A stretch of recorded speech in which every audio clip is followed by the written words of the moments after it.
இன்றைக்கி வாழைப்பூ வடை தான் செய்ய போகிறேன். முதல்ல மாவு அரைச்சி வச்சுட்டேன்.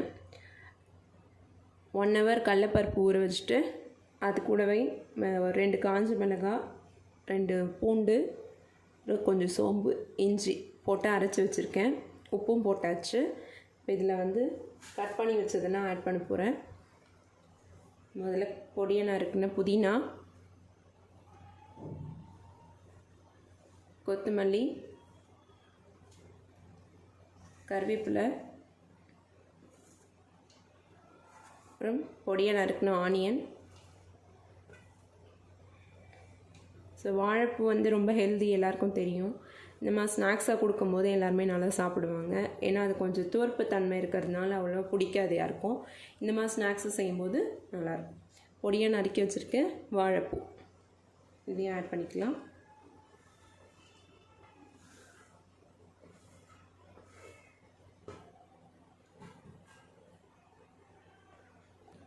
இப்போ இது எல்லாத்தையும் நல்லா மிக்ஸ் பண்ணிக்கலாம்.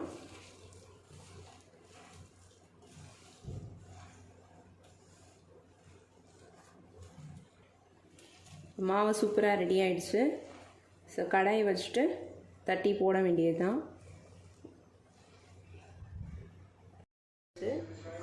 இப்போ வடையை தட்டி போடலாம்.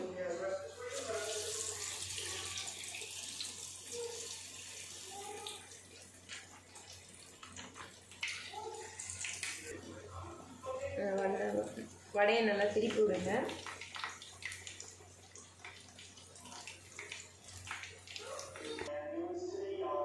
கிறிஸ்பி அண்ட் டேஸ்டியான வாழைப்பூ வடை ரெடி. தேங்க்ஸ் ஃபார் வாட்சிங்.